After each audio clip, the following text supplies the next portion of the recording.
Good morning. I am so thrilled to continue moving forward in the Chronicles. Today's devotion is titled Going Against the Odds. We're on January 15th, and the morning rinse is 1 Chronicles 7 through 10. So go ahead and pause, come back, and we'll talk about the featured verse and the devotion. So the featured verse today is from 1 Chronicles 7:24. It's in the early part of the morning rinse, and this is what it says. His daughter was Shira, who built Lower and Upper Beth Horon, also Uzan Shira. That's our featured verse, and it's so rich, and here's why.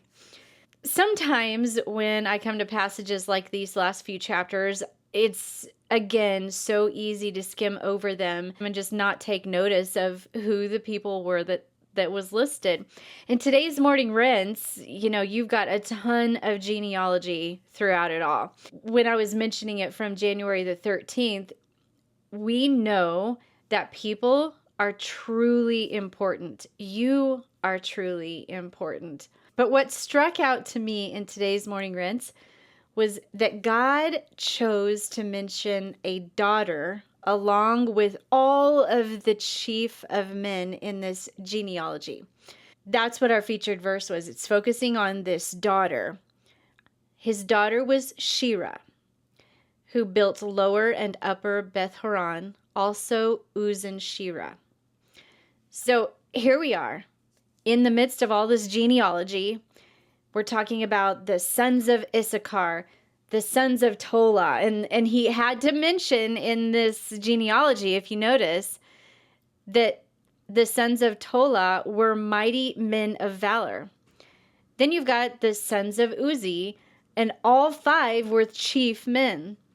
You've got the sons of Benjamin, the sons of Bela, the sons of Becher, the sons of Manasseh, the sons of Ephraim, and then he throws in his daughter was Shira. Ephraim's daughter was Shira. Now, what made her stand out amongst all of these men of valor? What caused her name to be placed in this great lineup despite having this standard of men to hold that spot? Listing mainly men in a genealogy is not bad, and it's not being unequal, but it's just rather a cultural thing. I liken it when a couple goes to get married, usually the woman will take the man's name.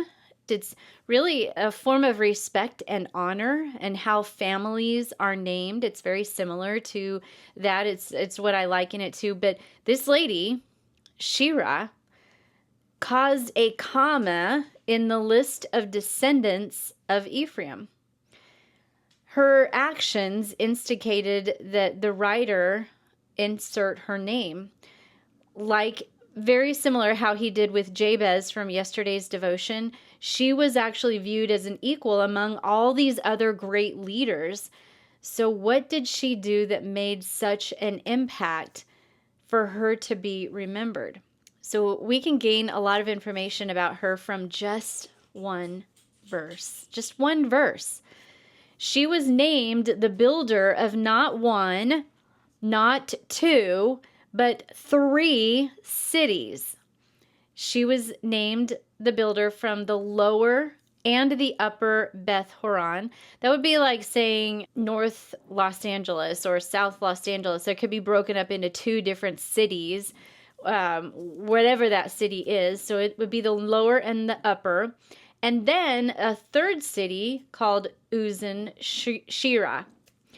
So I'm coming from a real estate standpoint. So I've been on building committees before, and every single member of the team is on that building committee for a very specific purpose. They bring different skill sets. They bring different experiences within the industry. They bring different opinions. They bring different viewpoints, and every one of them on different committees have a very high level of expertise. And the reason why is we need that. We need various opinions. We need different expertise, because when you put together a great committee, then you get the job done. This is who Shira was. She was a business leader and head of probably multiple departments. She made a difference for the people there, meeting their needs for more homes, more buildings, more marketplace spaces. She pursued her giftings despite the challenge of a male-dominated culture and industry. She, in my opinion, was not afraid to go against the odds. And she had to have, a very successful skill set, because after the first city was built, then she was asked to come back to build 2 more cities. And I'm looking at it from how we can apply that to our lives. You may feel like you are going against the odds in something that you are doing in your life right now. But I'm encouraging you to keep working at it, to keep rising, to keep striving to make a difference. Shira was that woman. She was against the odds. I have no idea what she had to do to prove herself to the men of valor. I have no idea if they saw some special gift in her as she was being raised. I don't know all of those details. But what I do know is that she made it happen. She kept rising. She kept taking those chances and doing those things that were needing to be done to help housing. And I liken that because obviously my real estate background, and there's situations that often arise that are difficult, that you have to get through, you have to work through and help people all the time. And so I'm encouraging you guys that if there's something out there that is in your heart to do, and you feel like you're up against a wall or up against the odds in other scenarios, you can get past it. You can do it. Today's challenge to dig deeper is this. No matter your age, no matter your gender, no matter what you feel like is your skill set, I want you to grab your journal, and I want you to write down one thing that is in your heart that you desire to do. Just one thing. Even if you feel like you are up against the odds and the odds are stacked up against you, I want you to list that one thing out, okay? Once you list that one thing out, I want you to, this is kind of how people make goals and how people accomplish those goals, is they list the big thing, but then they break out smaller pieces to it. So I want you to write that one thing out, and then underneath of it, I want you to list 4 things that you need to do to begin moving towards this vision. Whether that's making a connection, or maybe that's, if you're wanting to get into real estate, get your real estate license, or if you're, wanting to, start another business, or you're wanting to learn to crochet, or you're wanting to give back to the community in certain ways. It doesn't matter what that one thing is. Make the one thing, and then list 4 tangible things that you can do to move towards this vision. And keep this list.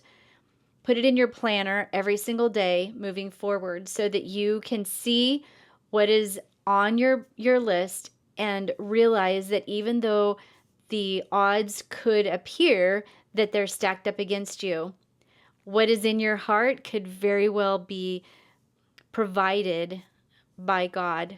So tonight, in your evening reflection, pull out your journal again, and I want you to write down what that one thing was that you did today. If there was something on your list that you did today, write it down. Write down what you did that's going to help you push past those odds.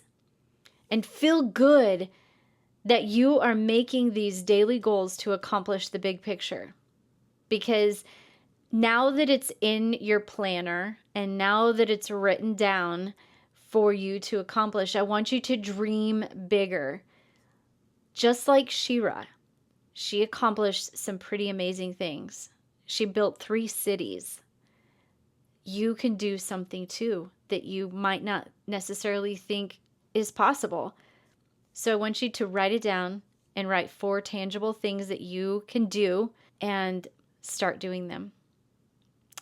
And until tomorrow, let's keep rinsing, reflecting, and repeating. God bless you.